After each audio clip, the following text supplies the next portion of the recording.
Ba ba ba ba ba ba.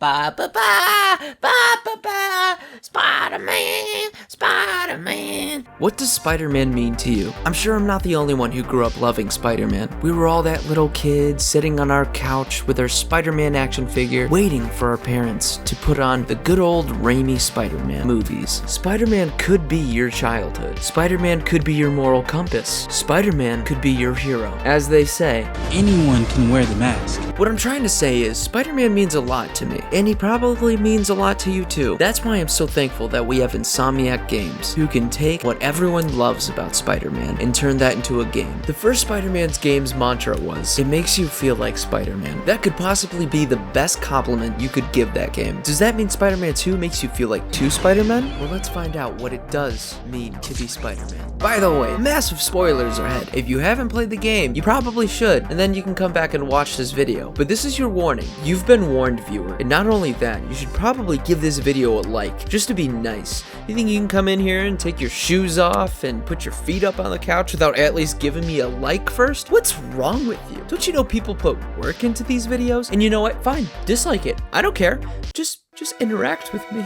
Spider-Man 2 feels like a small evolution to the gameplay. I can see why people call this Spider-Man 1.5 because the game seems almost the same, from swinging, combat, and a few other scenarios. I say if it ain't broke, then make some minor improvements. And that's exactly what Insomniac did. This time you can get around the city much faster, even if you're a Chad like myself who turned off the web slinging assist for a more classic and refined feel to the web slinging.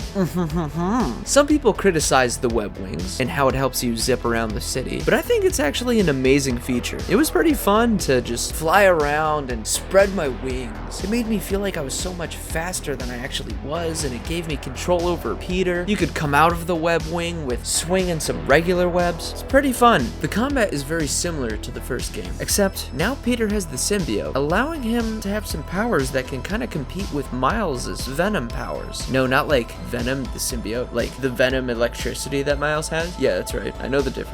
Miles's powers get a small upgrade as well, but for the most part, it's mostly the same. Some of the coolest moments would be when you go to stop a crime, randomly swinging through the city, and the other Spider-Man is already there on the scene fighting the bad guys. After beating the crap out of all these bad guys and saving the city from this little small petty crime and breaking all their limbs, you get to high-five the other Spider-Man. It's really cool. It makes you feel like the Spider Squad. Maiming people for life. High five! Almost every mission in this game is an action set piece, giving you some of the coolest moments in the series thus far. Fighting a giant Sandman, taking on the Lizard, and then, well, you know, Venom. It's just too cool. But let's talk about some of the story. Peter and Harry's relationship in this game seemed to be the main focus when it came to Peter's side of the story. I won't lie, out of all the movies and TV shows I've seen of Harry Osborn and Peter Parker's relationship, this is by far the most healthy and most human one I've seen so far. Seeing these two together, it really makes you feel like they were best friends who just want to save the world together as Peter Parker and Harry Osborn, not as Spider-Man.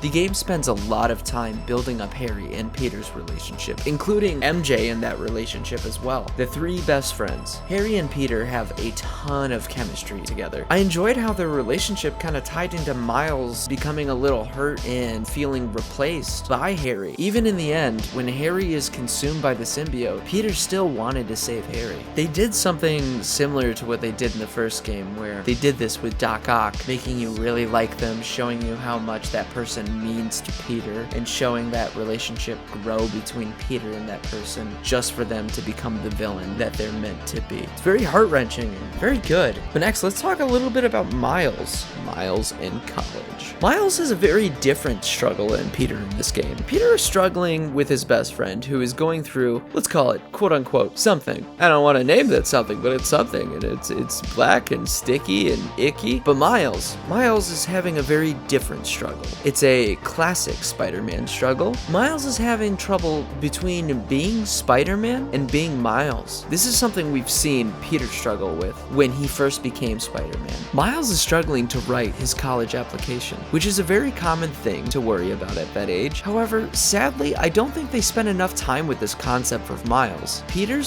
struggle with trying to keep Harry safe during the entire game, while Miles was struggling with his college application and another major item that we're going to talk about later in the video. I think that some more time should have spent with Miles's personal struggle. They could have fleshed out the idea of Miles struggling to be himself or to be Spider-Man. Miles begins to use Spider-Man as a tool to avoid his personal responsibilities. I think it could have been cool to dive into that a bit more and why he's using Spider-Man in that way, and to see what Miles is really struggling with at the core. The game doesn't really dive into it that much. It's more of a subplot that naturally gets resolved. It's like, Miles is having trouble writing his college application. He's avoiding it. Oh, it's the end of the game. He did it. Things changed. I personally would have liked to see more of that struggle and see how far it would have gone and have more conversations about why Miles is struggling not to be Spider-Man, but to be Miles. But don't worry, there's more on Miles later. Next, let's talk about something very fun, the black suit. The game does a fantastic job of portraying the black suit for Peter. The black suit arc of Spider-Man has been done many times before. I particularly like this adaptation of the black suit, from all of its fun, new combat abilities, all the way to how it changes Peter into a more aggressive, self-centered person. Then the suit begins to do more than just that. Peter begins to call himself we and begins to side with the symbiote, letting it take him over more and more. The suit takes over to a certain point where it becomes a horror game. I'm not even joking. They added a horror sequence in this game, one of my favorite sequences. This is when you play as MJ trying to escape Peter as the symbiote takes over. It was like Silent Hill 2 running from some giant monster that just wanted to eat you. Now, I do have one giant complaint about the symbiote in this game, something that really irks me. The biggest flaw that you will see across the board for this game, it does not give you enough time with these concepts. You don't get the black suit until about after 10 hours into the game, and you only get to have it for about a few days in game time. It's the biggest waste in my opinion. Peter should have been given that suit from the beginning of the game, thus allowing us to see it affect him through the course of the game, rather than only a few hours. To me, it felt like we got the suit and got rid of it very quickly, and it just seems like wasted potential. I would have loved more time with it, and more time to see Peter change into that monster. Now, even though the black suit was a disappointment, there was a fun arc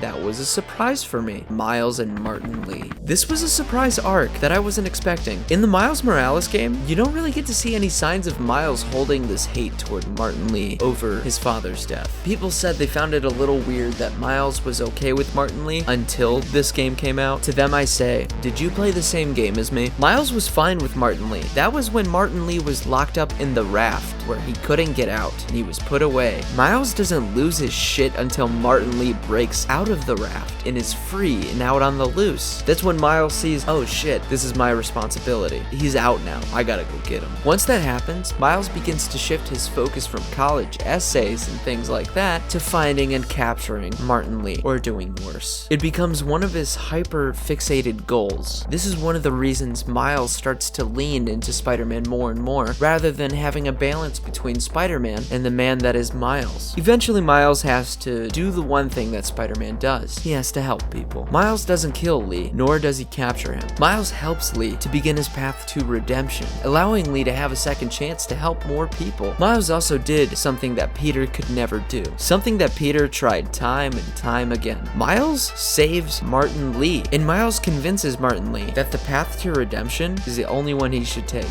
Peter has tried that with his villains time and time again for it to only fail. Otto Octavius is an example of that. Someone Peter really wanted to save, but was just too far gone. That didn't happen to Miles. He was able to bring Martin Lee back. But along with all that said, there is a moment in this game that I would call my absolute favorite, the height of the game. It's peak Spider-Man 2, and that is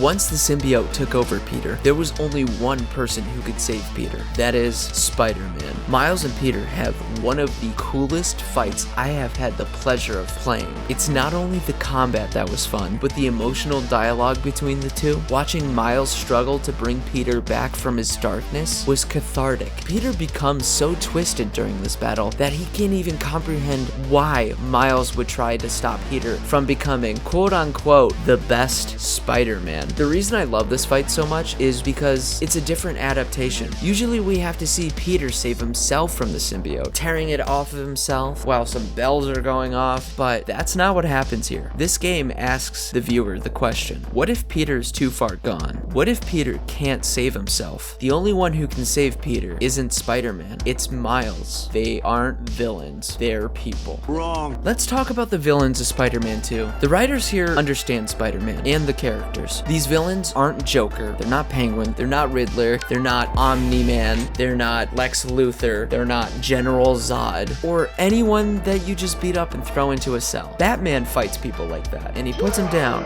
Spider-Man isn't trying to hurt the villains though. He's always trying to save them, even if that means saving them from themselves. The Lizard. Dr. Connors is forcibly turned into the Lizard again. Spider-Man's goal is to save Dr. Connors from making the same mistakes he made in the past. The same mistakes that made Connors lose his family. We got to walk through Connors' empty house, and we got to see what he truly lost when he became the Lizard. He lost his family, and he lost his life. Mysterio. Miles gets to know Mysterio in this game by taking on Mysterio's simulations throughout the city, and he has to save people from these simulation glitches. During the game, we're led to believe that Mysterio is the one causing the glitches, when in fact it's his development team taking advantage of Mysterio's legacy. Miles gets to save Mysterio from his own past coming to haunt him, showing that villains are people who can change. They're not just mindlessly evil, and it was really cool to see Miles interact with Mysterio and treat him like a person. Sandman. In the beginning of the game, you fight a giant Sandman that is attacking the city. During this fight, Spider-Man continuously is yelling at Marco that he's trying to help him, save him, always giving him the benefit of the doubt. Even though he's giant, destroying the city, Spider-Man's still just trying to save him. Eventually, you're given the chance to fix Marco's fractured mind by finding his memory crystals throughout the city. These recovered memories show that Flint wasn't trying to attack anyone. He was being followed and attacked himself. He just wanted to protect his daughter, and the man who was attacking him was Craven. But we'll talk about him in a minute. First, let's talk about Mr. Negative. We get to see a post-Spider-Man Martin Lee who has got a lot to deal with, including guilt. He acknowledges to Miles that his hatred for Norman Osborn drove him to do what he did, releasing the Devil's Breath. And those are all things he deeply regrets at this point. Craven, the Hunter. Craven does kill the most people in this game, and he does it through hunting them off screen. We do learn slowly over time that Craven is a dying man who is just looking for the greatest hunt before he dies. My problem with Craven is that we don't get to see enough of him in this game. It's kind of annoying because the man is about hunting himself and being the greatest hunter. However, throughout the game, we just fight his goons. The entire game, we're just fighting Craven's men. And then he kills significant villains off screen. By significant, I mean, he killed Electro, Vulture, Scorpion, Rhino, and a few more, all off screen. I think it would have been much scarier if we didn't have a bunch of goons as cannon fodder. Then we would actually get to see him hunt these other villains and succeed. But with it happening off screen, it really feels lame. It would have been cool to try and be Spider-Man, trying to stop Craven from killing Vulture, but watching him do it in front of us, and then we're like, oh shit, like this guy's serious. But instead we just walk through a lab and see the remains of the villain's equipments and a tape recorder of how, oh, I stopped this one, oh, I killed that one. It's like, come on, man, at least show us. Show, don't tell. It's one of the biggest storytelling rules of all time. Anyway, let's talk about the last villain, Venom. There's two characters here, Venom and Harry. Harry may have wanted the symbiote to keep him from dying at first. However, by the end of the game, Harry knew what kind of mistake he made. Harry is only human after all. Harry was twisted by Venom, the same way Peter was twisted by Venom. All of these villains are nothing more than people who made mistakes. People who have been wronged by the world and decided to take the wrong path. It could have happened to you, me, or anyone. It even happened to Peter Parker in this game. That was until each of these people were saved by Spider-Man. Spider-Man doesn't fight villains. He only saves people. Anti-Venom. What a nice surprise and twist on the original formula. They found a way to let Peter keep his symbiote power-ups while removing Venom from him. Mr. Negative turning Peter into Anti-Venom? Oh my god, what a fucking great concept. Giving Peter the anti-venom suit, I loved this. I'm not sure if this will carry into the next game. I really hope it does, but it would sure be cool. I don't really have much to say besides this was a really cool surprise. Anti-venom is sick. I loved it. And I know I say there's a lot of my favorite parts of this game, but this next part, oh boy, it's up there with Spider-Man vs. Spider-Man. It's up there with anti-venom. Let's talk about how they pulled a, let's call it Web of Shadows. Spider-Man 2 realized that it was giving me my favorite aspects of Spider-Man. Then it decided to turn the game into one of my favorite classic Spider-Man games. When Venom takes over Harry, the game becomes Web of Shadows. No joke. Corrupting the city with symbiotic fluid and allowing Venom to create more symbiote monsters. Oh my god, I was in heaven. Nope.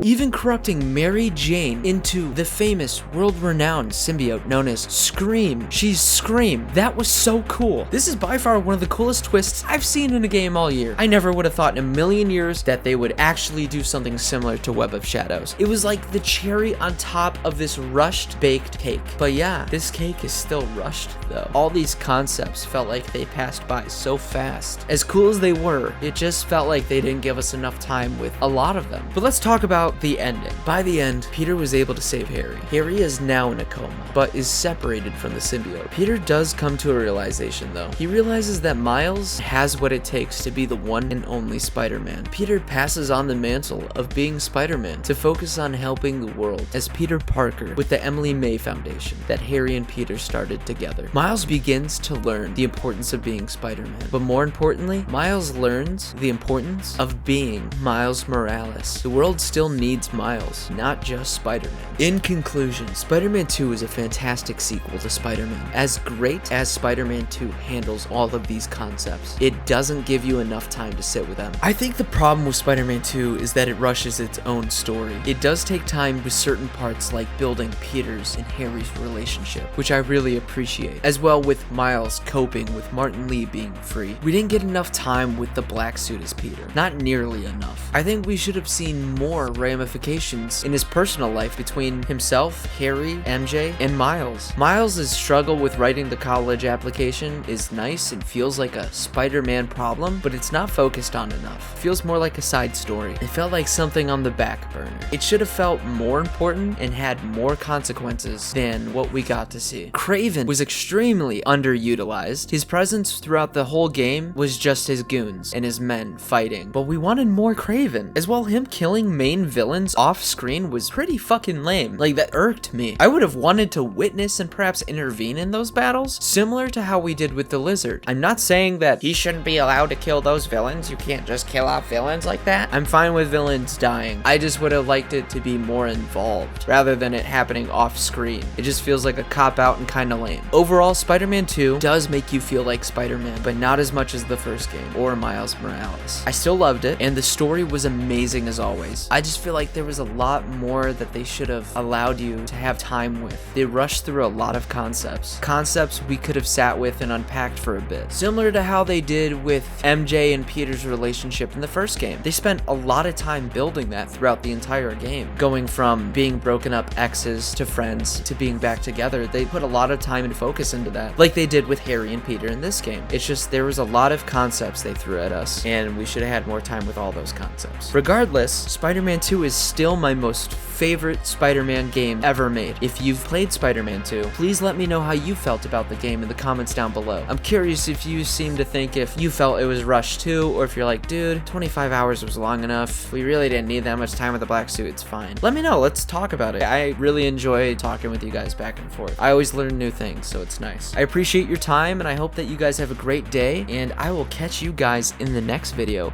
Bye-bye!